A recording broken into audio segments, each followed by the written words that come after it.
Salam Guru Penggerak. Saya, Nimade Nitasari, calon guru penggerak Angkatan 2 dari SD Negeri 1 Tunjuk, Kabupaten Tabanan, Provinsi Bali. Berikut adalah koneksi antar materi modul 2.3 coaching. Pengertian coaching. Coaching adalah kegiatan atau metode yang berguna untuk mengembangkan keterampilan dan kemampuan dan meningkatkan kinerja sumber daya manusia untuk menemukan jawaban atas berbagai tantangan yang dihadapi oleh manusia. Dalam konteks pendidikan Indonesia saat ini, coaching menjadi salah satu proses menuntun, di mana menuntun kemerdekaan belajar murid dalam pembelajaran di sekolah.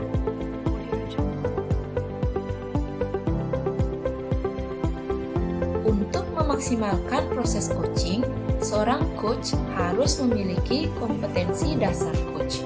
Yang pertama adalah keterampilan membangun dasar proses coaching. Kedua, keterampilan membangun hubungan baik. Ketiga, keterampilan berkomunikasi. Dan yang keempat, keterampilan memfasilitasi pembelajaran.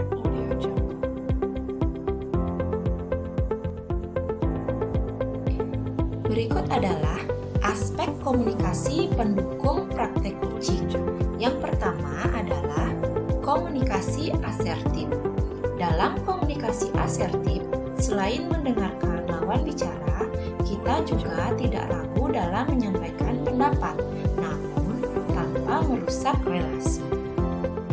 Yang kedua yaitu pendengar aktif. Menjadi pendengar aktif yaitu memusatkan perhatian pada apa yang didengar agar dapat menangkap makna dari pesan yang disampaikan. Yang ketiga yaitu bertanya efektif. Kemampuan bertanya efektif adalah kemampuan seorang coach dalam memberikan pertanyaan-pertanyaan reflektif yang dapat menggali potensi yang dimiliki sang coach. Selanjutnya, umpan balik positif, di mana sang coach memberikan respon-respon positif sebagai penghargaan untuk dapat memotivasi sang coach. Salah satu model coach yang dapat digunakan dalam proses coaching adalah model TIRTA, yaitu tujuan umum, identifikasi, rencana aksi, dan tanggung jawab. Peran coach di sekolah.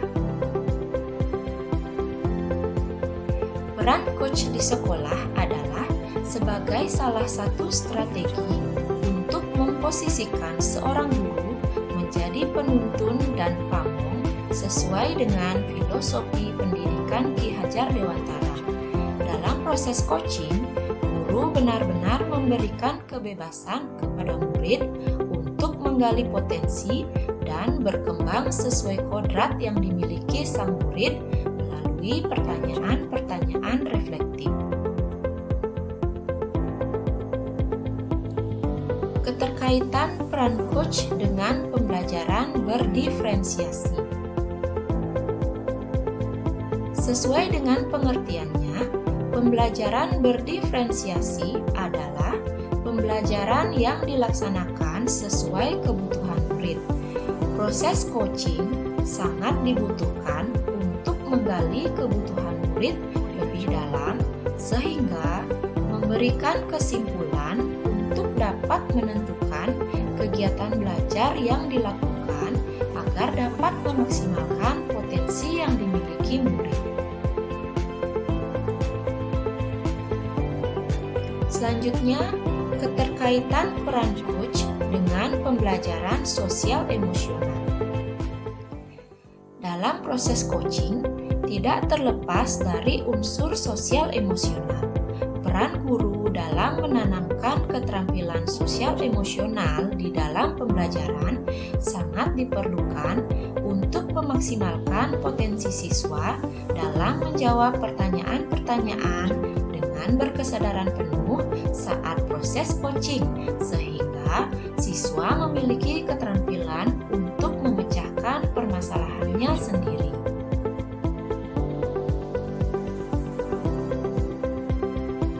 Berikut adalah refleksi materi modul 2.3. Yang pertama, coaching sangat membantu saya sebagai seorang guru dalam menuntun murid untuk mengembangkan potensinya sesuai kodratnya sehingga dapat memperbaiki lakunya.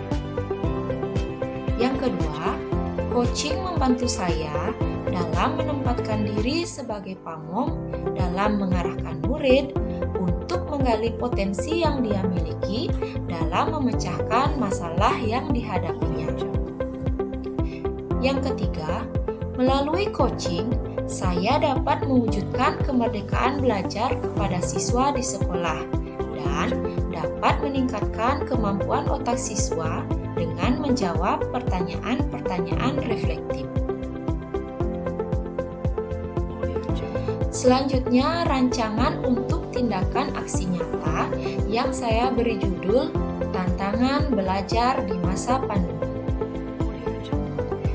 Adapun latar belakang dari tindakan aksi nyata ini adalah yang pertama, pandemi COVID-19 menyebabkan diberlakukannya pembelajaran daring. Yang kedua, beberapa siswa terlihat mengalami kesulitan dalam pembelajaran daring, sehingga ada beberapa siswa yang tidak mengumpulkan tugasnya.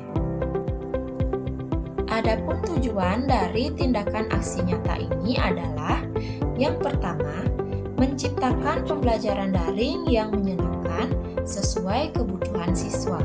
Yang kedua, memaksimalkan persentase siswa dalam mengirim tugas. Adapun tolak ukur keberhasilan dari tindakan aksi nyata ini adalah yang pertama, siswa yang mengalami kesulitan dalam belajar daring dapat menemukan solusi dalam sesi coaching. Yang kedua, persentase siswa mengumpul tugas meningkat.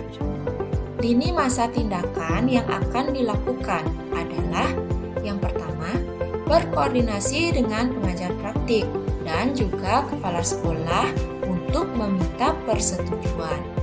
Yang kedua, membuka sesi curhat ringan di grup WA untuk mengidentifikasi kesulitan belajar daring secara umum.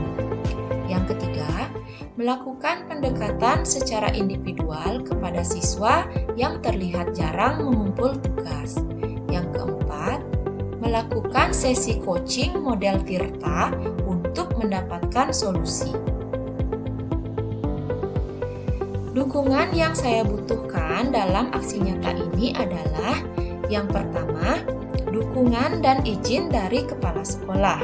Yang kedua, dukungan dan izin orang tua untuk mengadakan pendekatan secara individual. Dan yang ketiga adalah sarana berkomunikasi secara daring, seperti jaringan internet dan smartphone.